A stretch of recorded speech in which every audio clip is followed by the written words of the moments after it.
Break के बाद आपका स्वागत है। आप देख रहे हैं फायदेमंद फंड्स और हमारे साथ बने हुए हैं धवल गड़ा, जो कि फंड मैनेज करते हैं DSP banking and financial services. चलिए अब बात करते हैं DSP banking and financial services fund की। और ये फंड पिछले साल दिसंबर में आया था, तो एक साल से थोड़ा ज़्यादा समय इसको हो चुका है। और किस तरीके की परफॉर्मेंस रही है और कहाँ कहाँ इस फंड के थ्रू इन्वेस्ट होता है, उसको समझने की कोशिश करते हैं। तो धवल, पहले तो ये बताइए कैसी रही है इस फंड की परफॉर्मेंस, क्योंकि यूजुअली जो सेक्टोरल थीम्स होती हैं, थीमेटिक थीम्स होती हैं, उनको बहुत हाई रिस्क कैटेगरी में प्लेस किया जाता है और लॉन्ग टर्म विजन के साथ यूजुअली रिटेल को इन्वेस्ट करने की सलाह दी जाती है। लेकिन अगर पिछले एक साल की परफॉर्मेंस देखें तो कैसी रही है? सो ओवरऑल इस फंड ने एक साल और कुछ दिन हुए इस फंड को। और इस फंड ने निफ्टी और फाइनेंशियल सर्विसेज इंडेक्स जो है, निफ्टी फाइनेंशियल सर्विसेज इंडेक्स जो इसका बेंचमार्क है, दोनों को बीट किया है। मोर देन 400 बेसिस पॉइंट से बीट किया है। एंड अगर मैं कहूँ कि क्या मेन फैक्टर रहा है, तो ये हमारा जो एक्टिव कॉल जो हमने कैपिटल मार्केट्स में, एनबीएफसी स्पेस में और कुछ बैंक्स पे हमने जो कॉल लिया था, एक्टिव कॉल लिया था, वो काफी फायदेमंद रहा है फंड के लिए, उसकी रिटर्न जनरेट करने में। और अगर मैं कहूँ तो जैसे आपने राइटली कहा कि हमने ये फंड जब हमने एनएफओ किया था, तो हमने इन्वेस्टर्स को बोला था कि ये लॉन्ग टर्म थीम है। बैंकिंग एंड फाइनेंशियल सर्विसेज आपका पोर्टफोलियो का बहुत इंटीग्रल पार्ट होना चाहिए। ये more than 20% of market cap cover करता है। ये थीम अपने आप में, ये मल्टीपल थीम्स है इसके अंदर, तो ये काफी बड़ा स्पेस है। एंड अगर आप इसके रोलिंग रिटर्न देखें, 10 साल रोलिंग पे ये 100% टाइम निफ्टी को बीट करता है। तो आपको लंबे समय से अगर आप आएंगे तो काफी अच्छी एक्सपीरियंस मिल सकती है, ऐसा हमारा मानना था जब हमने एनएफओ किया था। एक साल हुआ है और वो बाय एंड लार्ज वो प्ले हो रहा है। मुझे लगता है कि ये सस्टेन करेगा लंबे समय के लिए। अगर हम लॉन्ग टर्म व्यू से अगर इन्वेस्टर आता है तो उसको अच्छा एक्सपीरियंस मिलना चाहिए, मुझे लगता है। अच्छा, अगर हम अब थोड़ा सा बायोफिकेट करके समझें इस फंड की डिटेल्स, तो आपने कैपिटल मार्केट्स का जैसे जिक्र किया, एज नेम सजेस्ट बैंकिंग और एनबीएफसी तो इसमें शामिल होंगे ही। तो किस तरीके का एलोकेशन है, कितना परसेंटेज एलोकेशन है, बताइए प्लीज। श्योर। तो मोटा मोटा अगर मैं कहूँ तो लगभग 45% बैंक्स में है, लगभग 6% इंश्योरेंस कंपनी में है, 7 से 8% कैपिटल मार्केट्स में है, और बैलेंस एनबीएफसी और कुछ होल्डिंग कंपनी और न्यू एज कंपनीज में है। तो ऐसा करके फंड की ब्रॉड एलोकेशन है। और मेरी अप्रोच जो है वो काफी बॉटम अप है। तो मैं थीम मैं देखता हूँ कि कुछ थीम्स प्ले हो रही है तो मैं उसको मॉनिटर करता हूँ, लेकिन जो स्टॉक सिलेक्शन है वो अपने आप में एक बॉटम अप अप्रोच से की जाती है, जहाँ पे इंडस्ट्री की ग्रोथ के अलावा कंपनी की खुद की पोटेंशियल, उसकी वैल्यूएशन, उसकी रिटर्न प्रोफाइल और कैसे इसका मार्केट शेयर होगा और ओनरशिप पैटर्न प्ले आउट होगा, इसके बेसिस पे कॉल लिए जाते हैं। और फंड काफी कॉन्सेंट्रेटेड है, बिटवीन 20 to 25 स्टॉक्स ब्रॉडली ये फंड रहता है। तो काफी एक्टिव सिलेक्शन होता है इस फंड में। और आपने बताया बैंकिंग, कैपिटल मार्केट्स, इंश्योरेंस और एनबीएफसीज। और अगर हम Yes. इन्हीं कैटेगरीज की बात करें तो जो मेजर कंसंट्रेशन है, एक्सपोजर है, वो लार्ज कैप्स पर ज़्यादा है, मिड कैप, स्मॉल कैप्स भी कॉन्स्टिट्यूट करते हैं? अगर हाँ तो कितना percentage? More than 70% large caps है, और बैलेंस मिड और स्मॉल कैप है। विद इन दैट अगर मैं लार्ज कैप में बोलूँ तो हमारा कंसंट्रेशन विद इन निफ्टी और नेक्स्ट निफ्टी में काफी वेल स्प्रेड आउट है अमंग्स लार्ज कैप भी। तो और अगर हम रिटर्न्स की अगर बात करें लास्ट पिछले एक साल में, तो काफी अच्छा रिटर्न आया, वो नेक्स्ट निफ्टी स्पेस से आया, और स्मॉल कैप और मिड कैप से भी आया। तो so that is how the return, जो एक्स्ट्रा अल्फा जो हम बात करें तो वहां से ज्यादा आया। अच्छा, अगर मैं कैपिटल मार्केट्स की बात करूं तो इस बास्केट ने काफ़ी पैसा बनाकर दिया है इन्वेस्टर्स को, धवल। और एक चीज़ इंटरेस्टिंग रही है कि यहाँ पर वैल्यूएशंस हाई होने के बावजूद भी इंटरेस्ट रहा है इन्वेस्टर्स का, क्योंकि बहुत सारे, मतलब कुछ ऐसे स्टॉक्स हैं, टू नेम फ्यू, जहां पर हमने एक स्टेलर रनअप देखा है, महंगे होने के बावजूद भी वहां पर लगातार खरीदारी हो रही है। तो जब आपने इस बास्केट को कॉन्स्टिट्यूट किया तो earning growth, valuation, existing momentum, मतलब किन किन पैरामीटर्स को ध्यान में रखा? वैल्यूएशन कितना बड़ा रेडार पर रहा आपके वाइल चूजिंग स्टॉक्स? या तो अगर मैं सिलेक्शन की बात करूं तो ज्यादातर कॉल जो था वो हमारा अर्निंग ग्रोथ लेड सिलेक्शन हुआ। वैल्यूएशन जब हमने खरीदे भी तभी भी ऑप्टिकली एक्सपेंसिव लग रहे थे, लेकिन हमें अर्निंग्स पे काफी कॉन्फिडेंस था कि जैसे हम एक्सचेंज की बात करें, बीएससी एक नाम था जिसमें हमने इन्वेस्ट किया था। फिर अगर हम एएमसी में बात करें तो निपॉन एसेट मैनेजमेंट एक कंपनी थी जिसमें हमने इन्वेस्ट की है।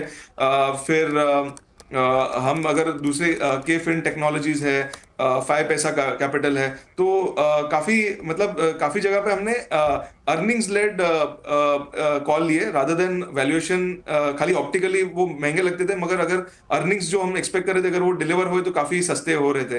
एंड बाय एंड लार्ज वो प्ले हुआ काफी नाम में। एंड थैंकफुली मार्केट ने थोड़े रीरेट भी कर दिए, एंड तो रिटर्न्स काफी अच्छे जनरेट हुए इस स्पेस में। और साथ ही अगर इंश्योरेंस की बात करें तो उस तरीके के रिटर्न तो इस स्पेस से नहीं बने जो कि बाकी हमने इससे और इससे रिलेटेड थीम से बनते हुए देखे हैं। आपने कहाँ कहाँ एक्सपोजर लिया है और इस पूरे स्पेस को लेकर आउटलुक क्या है? क्योंकि जितना पैसा मार्केट में बना है उतना पैसा इस सेक्टर की तरफ से नहीं आया है। जी, तो ये fund by and large underweight रहा है इंश्योरेंस में till October. Fund largely underweight रहा है इंश्योरेंस में। एंड जैसे आपने कहा कि हमें अपॉर्चुनिटीज दूसरे स्पेस में ज्यादा दिख रही थी कंपेयर टू इंश्योरेंस, जहां पे वैल्यूएशन काफी रीजनेबल थे, कोई बड़ा डिस्पर्शन नहीं था जो वैल्यूएशन में, जहां पे हम अपॉर्चुनिटी कैप्चर कर सके। तो एक बहुत स्टडी कंपाउंडिंग एक्सपेक्ट कर रहे थे वहां पे। एंड पोस्ट अक्टूबर जब हमने देखा कि प्राइस काफी अच्छे से करेक्ट हो गए और बिजनेस मॉडल काफी लॉन्ग टर्म होता है, स्पेशली लाइफ इंश्योरेंस में काफी लॉन्ग टर्म बिजनेस मॉडल होते हैं, तो हमें दिखा कि वैल्यूएशन में एक अच्छी अपॉर्चुनिटी है। एंड जो एक्सपेक्टेशंस भी जो बिल्ड हो रही है अभी वो काफी मॉडरेट है। और अगर इसमें थोड़ी सी भी बीट आई तो काफी अच्छा एक्सपीरियंस हो सकता है। तो उस बेसिस पे हमने हमारी जो अंडरवेट पोजीशन थी वो हमने ब्रिज कर दी इन दिस लास्ट मंथ और टू। तो ये बाय एंड लार्ज फंड की अगर मैं सिलेक्शन की बात करूं। Coming to your specific question की इंश्योरेंस स्पेस में, तो अगर हम इसमें दो पार्ट में डिवाइड करें, लाइफ और नॉन लाइफ में, तो लाइफ स्पेस में काफी रेगुलेटरी चेंजेस इस साल में काफी चेंजेस हुए, स्टार्ट ऑफ द ईयर भी हुए। एंड हमने ये साल के एंड में भी देखा कि काफी चेंजेस या डायरेक्शंस दिए गए हैं फ्रॉम रेगुलेटर, गवर्नमेंट इस स्पेस में। एंड उसके वजह से स्टॉक्स में काफी रिएक्शन आया है। अगर हम 3 इयर्स की बात करें तो ये स्पेस ने अभी भी 7-8% CAGR दिया है टोटल पुट टुगेदर, तो इंश्योरेंस स्पेस पुट टुगेदर। तो मुझे लगता है कि यहाँ पे जनरली लॉन्ग टर्म व्यू अगर आप लेके आए तो मुझे लगता है इंश्योरेंस एज ए नीड एक बहुत बड़ी लॉन्ग टर्म अपॉर्चुनिटी है। और उसमें मुझे लगता है कि नॉन लाइफ स्पेस में काफी अच्छा ट्रैक्शन देख सकते हैं अगले 5-10 साल में कंपेयर टू लाइफ स्पेस। तो हमारी इंक्लिनेशन भी ज्यादा है कि नॉन लाइफ कंपनीज को हम प्ले करें compare to life.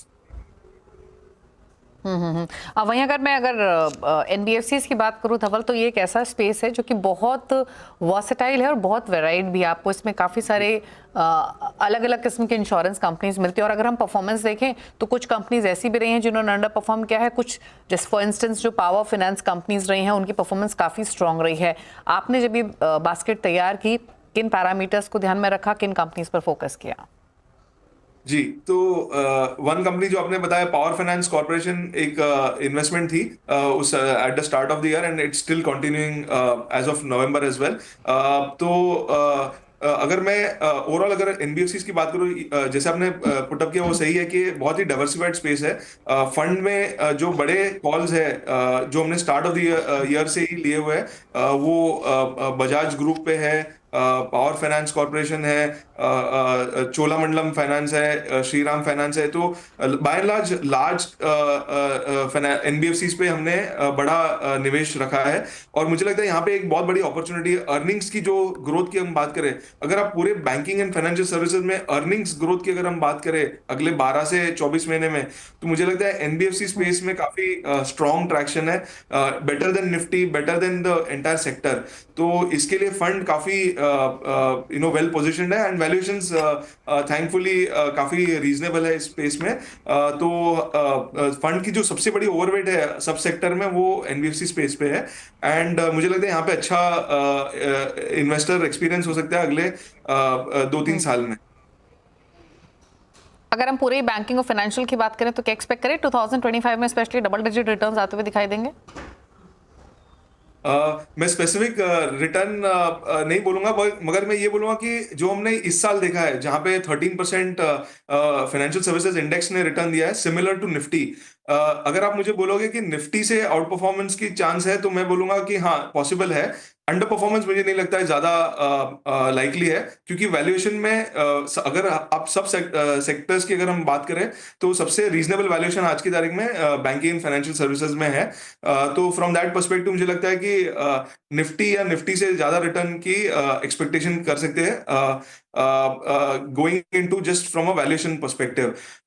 But again मैं हाईलाइट करना चाहूंगा कि लॉन्ग टर्म पर्सपेक्टिव से काफी अच्छा एक्सपीरियंस होगा, काफी अच्छा अल्फा जनरेशन होगा रादर देन 1 ईयर। ऐसा मेरा मानना है इस पे। अच्छा धवल, लास्ट क्वेश्चन रहेगा और क्विकली मैं आपसे पूछना चाहती हूँ, आपका जो ये फंड का कॉम्पोजिशन है कितने टाइम बाद आप इसको रीलुक करते हैं या चेंजेस करने की पॉसिबिलिटी देखते हैं? मतलब परफॉर्मेंस के बेसिस पे ऑफ कोर्स होगा, लेकिन कितने समय के बाद?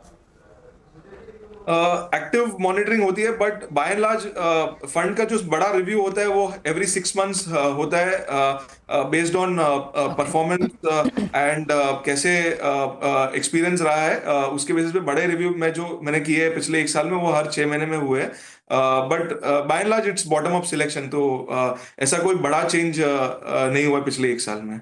चलिए, तो ये बातचीत हुई DSP banking and financial services fund की। पर रही बात फंड के कॉम्पोजिशन की, तो मेजर कॉन्स्टिट्यूशन बैंक्स और एनबीएफसीज पर ही है, जहां पर ऑलमोस्ट 45% बैंक्स में ये फंड इन्वेस्ट करता है, 30% के आसपास का एक्सपोजर एनबीएफसीज में है और रिमेनिंग कैपिटल मार्केट्स और इंश्योरेंस स्पेस में इन्वेस्टमेंट होती है। और यहाँ पर जो कॉम्पोजिशन है या फिर जो मेजर कॉन्सेंट्रेशन है वो लार्ज कैप्स की तरफ ज़्यादा है, ऑल्दो स्मॉल कैप कंपनीज भी आपको इस फंड में दिखाई देंगी।